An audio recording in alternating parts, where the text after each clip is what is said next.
नमस्कार विद्यार्थ्यांनो, मी स्मिता देशमुख आहे.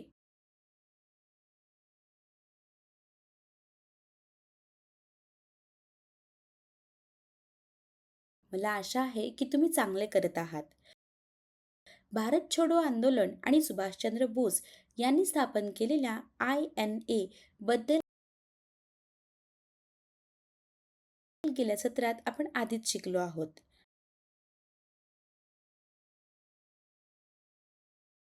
आपण 10वीच्या सामाजिक अभ्यासातून भारतातील राष्ट्रीय चळवळी, विभाजन आणि स्वातंत्र्य 1939 ते 1947 हा विषय पुढे चालू ठेवू आणि त्याबद्दल अधिक समजून घेऊ. परिणाम. आजच्या सत्रात आपण त्याबद्दल जाणून घेणार आहोत. लोकप्रिय अपसर्ज. मुस्लिम लीग आणि काँग्रेस यांच्यात सत्ता हस्तांतरणासाठी वाटाघाटी. विभाजनाला संभाव्य पर्याय. कीवर्ड. Court martial. लष्करी कायदा मोडल्याचा आरोप असलेल्या सैनिकाचा लष्करी न्यायालयात खटला.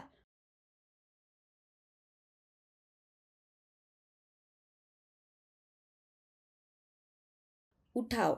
अचानक आणि असामान्य वाढ. रेटिंग. नौदलातील एक नॉन कमिशन केलेला खलाशी. हार्बर. बंदर म्हणजे किनारपट्टीवरील समुद्राचे क्षेत्र जे अंशतः जमिनीने किंवा भक्कम भिंतींनी वेढलेले असते, जेणेकरून नौका तेथे सुरक्षितपणे सोडता येईल. उत्तर पश्चिम सरहद्द प्रांत. उत्तम पश्चिम सरहद्द प्रांत किंवा NWFP ची निर्मिती पंजाबमधून 1901 मध्ये झाली. हा बंगाल प्रेसिडेन्सीचा भाग होता आणि तो आता पाकिस्तानचा एक प्रांत आहे. संकल्पना नकाशा तपासा. INA चे सैनिक इंग्रजांविरुद्ध लढले होते हे आपल्याला कळले आहे. हे सैनिक होते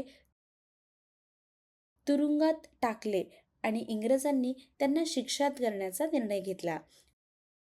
अविश्वासू कृत्यांसाठी खटला आणि कोर्ट मार्शल सुरू केले आणि शिक्षा म्हणून त्यांना फाशी दिली.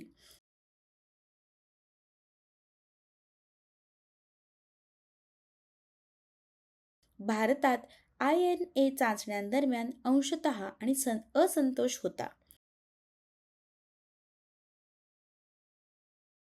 लोकांनी धर्माचा विचार न करता या सैनिकांसाठी आवाज उठवला.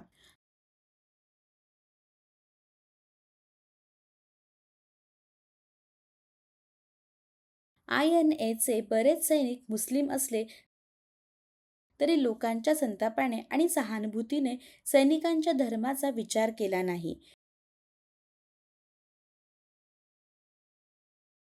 शिवाय अन्नधान्याचा मोठ्या प्रमाणावर तुटवडा, रेशनिंग, वाढलेले भाव, काळा बाजार, साठेबाजी यामुळे लोकही अस्वस्थ झाले होते.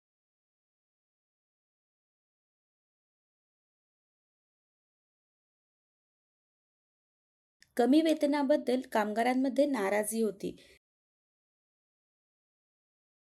रेल्वे, टपाल कर्मचारी आणि इतर सरकारी कर्मचारी वाढत्या किमतीच्या विरोधात देशव्यापी संपावर जाण्याचा विचार करत होते. 18 फेब्रुवारी 1946 रोजी बॉम्बे बंदरात रॉयल इंडियन नेव्हीच्या रेटिंग्जने निकृष्ट अन्न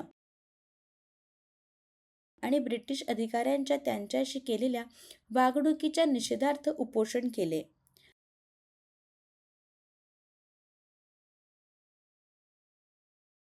हा स्ट्राईक लवकरच इतर नौदल तळांवर पसरला. नौदल सेंट्रल स्ट्राईक कमिटीने, ज्याचे प्रमुख MS खान होते, अशी मागणी केली. उत्तम अन्न. गोरे आणि भारतीय खलाशांना समान वेतन, भारतीय राष्ट्रीय सैन्याची तात्काळ सुटका, सैनिक आणि इतर राजकीय कैदी. इंडोनेशियातून भारतीय सैन्याची माघार, 78 जहाजे, 20 आस्थापना आणि 20,000 रेटिंग बॉम्बेतील संपात सहभागी झाले होते. शेकडो विद्यार्थ्यांनी त्यांना पाठिंबा दिला होता आणि पोलीस आणि सैन्याशी संघर्ष झाला होता.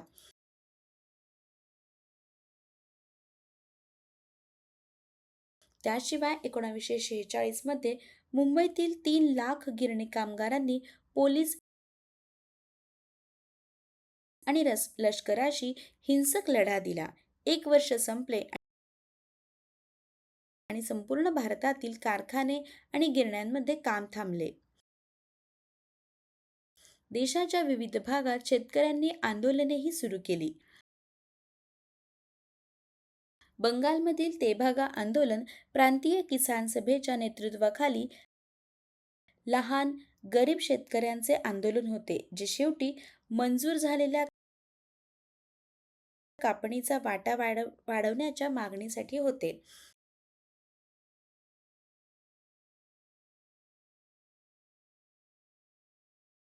कम्युनिस्ट पक्षाने हैदराबादमध्ये तेलंगणा शेतकरी आंदोलनाचे नेतृत्व केले. मोठ्या जमीन मालकांना विरोध केला आणि कर्जे, बंधपत्रित कामगार आणि जमिनीचे वितरण रद्द करण्याची मागणी केली. या चळवळीत जवळपास 3,000 गावांचा समावेश होता.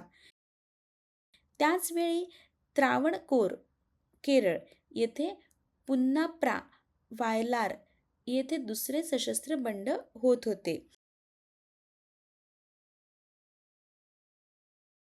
देशात ही निदर्शने सुरू असतानाच भारतीयांमध्ये भांडण होत होते. सत्ता हस्तांतरणाबाबत राष्ट्रीय काँग्रेस आणि मुस्लिम लीग. 1945 मध्ये जेव्हा नेत्यांमधील राजकीय वाटाघाटी पुन्हा सुरू झाल्या, तेव्हा ब्रिटिशांनी तयार करण्यास सहमती दर्शवली. व्हॉइसरॉय आणि सशस्त्र दलांचे कमांडर इन चीफ वगळता केवळ भारतीयांची बनलेली कार्यकारी परिषद. पूर्ण स्वातंत्र्याच्या दिशेने पहिले पाऊल म्हणून त्यांनी हे केले. तथापि, कार्यकारी परिषदेतील सर्व मुस्लिम सदस्यांची निवड करण्याचा पूर्ण अधिकार मुस्लिम लीगला असलाच पाहिजे. या जिनांच्या मागणीमुळे सत्ता हस्तांतरणाची चर्चा अयशस्वी झाली. इतर नेत्यांना ही मागणी मान्य नव्हती. बहुतांश राष्ट्रवादी मुस्लिमांनी काँग्रेस पक्षाला पाठिंबा दिला. युनियनिस्ट पार्टी ऑफ पंजाब, ज्यात मुस्लिम सदस्य संख्याही मोठी होती, मुस्लिम लीगची मागणी मान्य नव्हती. मौलाना आझाद हे पक्षाचे अध्यक्ष असल्यामुळे या चर्चेसाठी काँग्रेस पक्षाच्या शिष्टमंडळाचे नेते होते. 1946 मध्ये प्रांतीय सरकारांसाठी झालेल्या निवडणुकीत मुस्लिम लीगने सर्व 30 राखीव मतदारसंघ आणि 509 प्रांतांपैकी 442 जागा जिंकल्या. मुस्लिम मतदारसंघांमध्ये प्रबळ पक्ष बनला, तर काँग्रेसने 91% गैर-मुस्लिम मते जिंकली. अशा प्रकारे लोकांवर त्यांचा समान प्रभाव सिद्ध केला.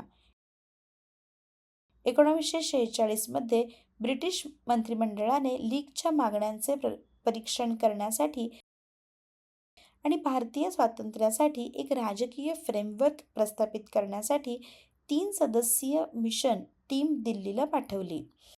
सुरुवातीस मान्यता असूनही पक्षाची भिन्न मते असल्याने हा प्रस्ताव अल्पकाळ टिकला.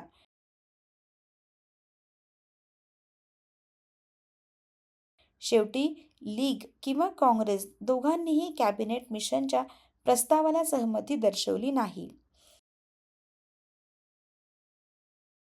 मुस्लिम लीगने पाकिस्तानच्या मागण्या जिंकण्यासाठी थेट कारवाईचा पर्याय निवडला. 16 ऑगस्ट 1946 रोजी कलकत्ता येथे दंगल सुरू झाली. परिणामी हजारो लोक मारले गेले आणि हिंसाचार पसरला. मार्च 1947 पर्यंत उत्तर भारत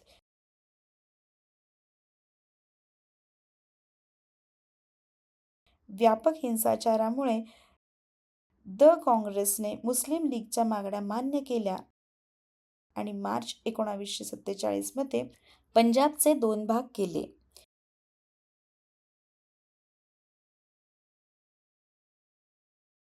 एक अर्धा मुस्लिम बहुसंख्याकांना आणि दुसरा अर्धा हिंदू किंवा शीख बहुसंख्य लोकांना देण्यात आला. शिवाय काँग्रेसने बंगालच्या समान विभाजनात सहमती दर्शवली. फेब्रुवारी 1947 मध्ये माउंट बॅटन व्हॉइसरॉय बनले आणि ब्रिटिश भारताचे पाकिस्तान आणि भारतात विभाजन करण्याची घोषणा केली.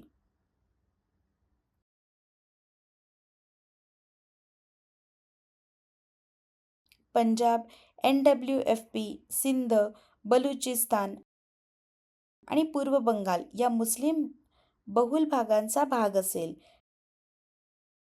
दंगली आणि द्वेषाचे वर्ष संपत आहे. या सत्रात आपण शिकलो